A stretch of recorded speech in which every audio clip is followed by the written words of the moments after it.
Hello everyone, welcome to Endeavor Immigration. This is Gaurav. In this video, we are going to talk about skill assessment and PR process for trade occupations through VET-SES.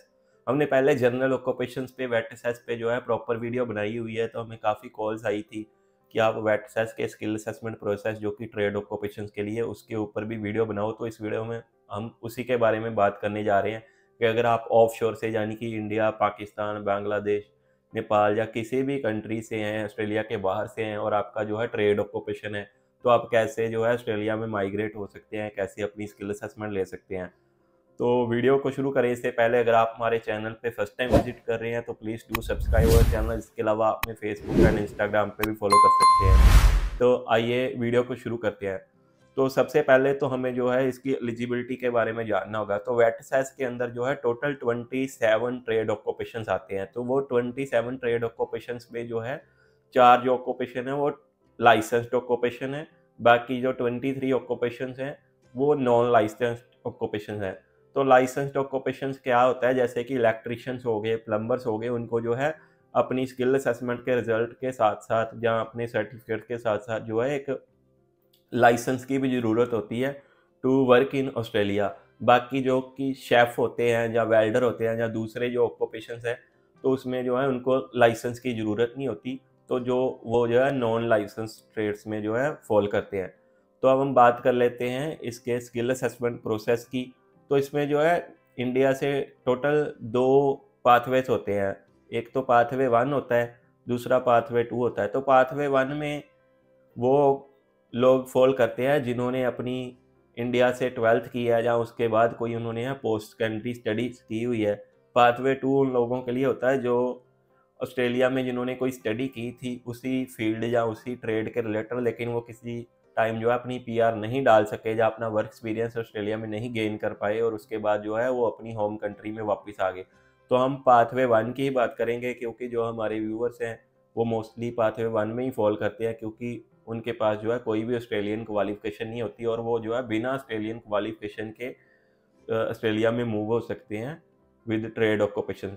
तो इसमें सबसे पहले तो आपको देखना है कि जो आपका जो ऑक्यूपेशन है वो लाइसेंस ट्रेड ऑक्यूपेशन है या नॉन लाइसेंस्ड है। तो मोस्टली लोगों का जो है नॉन लाइसेंस ट्रेड ऑक्यूपेशन होगा, क्योंकि 23 ऑक्यूपेशन जो है नॉन लाइसेंस्ड है, चाहे वो शेफ़ है, चाहे वो कुक है, चाहे वो वेल्डर है, चाहे कोई भी आपका ऑक्यूपेशन है, चाहे आप एक हेयर ड्रेसर हो, हेयर ड्रेसर भी जो है VET-SES के अंदर आते हैं। तो उसमें क्या है कि अगर तो आपका नॉन लाइसेंस्ड ऑक्यूपेशन है तो आपको जो है 12th के बाद मिनिमम 5 इयर्स के वर्क एक्सपीरियंस की ज़रूरत पड़ती है। अगर आपके पास वो मिनिमम 5 इयर्स का वर्क एक्सपीरियंस है, चाहे आप हेयर ड्रेसर हो चाहे शेफ़ हो, तो ही जो है आप अपनी स्किल असेसमेंट अप्लाई कर सकते हो। और हाँ, अगर आपके पास अपने 12th के बाद कोई पोस्ट सेकेंडरी एजुकेशन है जो कि हाईली रिलेवेंट है आपके कोर्स आपके ऑक्यूपेशन के साथ, मान लो आपने कोई हेयर ड्रेसिंग का रिकॉग्नाइज्ड डिप्लोमा किया हुआ है या आपने कोई रिकॉग्नाइज्ड वेल्डिंग का डिप्लोमा किया हुआ है और आप एज ए वेल्डर अपनी स्किल असेसमेंट करवाना चाहते हैं, या आपने कोई कुकरी का, कमर्शियल कुकरी का, हॉस्पिटैलिटी का एक बहुत ही हाईली रिलेवेंट डिप्लोमा किया हुआ है और आप अपनी स्किल असेसमेंट करवाना चाहते हैं, तो आपको 3 इयर्स के वर्क एक्सपीरियंस की ज़रूरत पड़ेगी। तो नॉन लाइसेंस ट्रेड्स में with highly relevant qualification 3 years work experience, without highly relevant qualification 5 years के वर्क एक्सपीरियंस की ज़रूरत पड़ती है। तो अब हम बात कर लेते हैं लाइसेंस ट्रेड्स की। तो लाइसेंस ट्रेड्स में इंडिया से मोस्टली इलेक्ट्रिशियंस और प्लम्बर्स होते हैं। तो लाइसेंस ट्रेड्स में आपको जो है विदाउट फॉर्मल क्वालिफिकेशन 6 इयर्स के वर्क एक्सपीरियंस की ज़रूरत पड़ती है मिनिमम। अगर आपके पास जो है मिनिमम 6 इयर्स का वर्क एक्सपीरियंस है तो ही आप जो है अपना प्रोसेस कर सकते हैं। और अगर आपके पास कोई फॉर्मल ट्रेनिंग है, मान लो आपने कोई आईटीआई का इलेक्ट्रिशियन का डिप्लोमा किया हुआ है, जहाँ प्लम्बर का डिप्लोमा किया हुआ है, या जो भी आपका ऑक्यूपेशन है उसका डिप्लोमा किया हुआ है, तो जो है आपको 4 इयर्स के वर्क एक्सपीरियंस की ज़रूरत पड़ेगी। तो आप जो है देख सकते हैं कि आपके पास कोई रिलेवेंट स्टडी है या नहीं है। तो ये तो हो गया पाथवे 1 की बात की, नॉन लाइसेंस्ड और लाइसेंस्ड ऑक्यूपेशन के वर्क एक्सपीरियंस की बात। अब हम बात कर लेते हैं इसके नेक्स्ट प्रोसेस की। तो पाथवे 1 में भी आगे जो है 2 स्टेजेस होती हैं। जो नॉन लाइसेंस ट्रेड्स हैं उनमें 2 स्टेजेस होती हैं, जो लाइसेंस ट्रेड्स हैं उनमें 3 स्टेजेस होती हैं। तो पहली जो स्टेज होती है उसमें आपको जो है डॉक्यूमेंट्री एविडेंस असेसमेंट होती है। उसमें आपको क्या है, अपने वर्क एक्सपीरियंस के डॉक्यूमेंट्स देने होते हैं, अपनी एम्प्लॉयमेंट हिस्ट्री बतानी होती है, आपकी क्वालिफिकेशंस बतानी होती है, एम्प्लॉयर से स्टेटमेंट्स देनी होती हैं, पे स्लिप्स देनी होती हैं, अपने टैक्स असेसमेंट या टैक्स डॉक्यूमेंट्स देने होते हैं जो कि आपकी इनकम टैक्स रिटर्न्स हो जाती हैं। तो ये सारे डॉक्यूमेंट्स आप प्रोवाइड कर सकते हो। इसमें आपको इंग्लिश लैंग्वेज रिजल्ट्स की ज़रूरत नहीं होती वेट सेस के थ्रू जाने पे, वो आपको लेटर ऑन यूआई के टाइम पे ज़रूरत पड़ेगी। तो स्टेज 1 में आपको सारे अपने जो है वर्क एक्सपीरियंस के, अपने एम्प्लॉयमेंट के डॉक्यूमेंट जो है वेट सेस को प्रोवाइड करने होते हैं। तो जो इसकी फ़ीस है वो अराउंड $1150 है, जो है फर्स्ट स्टेज की। तो जो सेकंड स्टेज है, सेकंड स्टेज पे आपको जो है टेक्निकल इंटरव्यू के लिए जाना होता है। वो टेक्निकल इंटरव्यू आपकी जो है न्यू दिल्ली में फेस टू फेस भी हो सकती है और ऑनलाइन भी हो सकती है, वो डिपेंड करता है वेट सेस पे। तो टेक्निकल इंटरव्यू की भी जो है 2000 से 2200 जो है उनकी फ़ीस रहती है। तो हाँ, अगर आपके पास इतना बजट है $3300 के करीब का, तो ही जो है आप अपनी स्किल असेसमेंट के लिए अपना जो है प्रोसेस शुरू कर सकते हैं।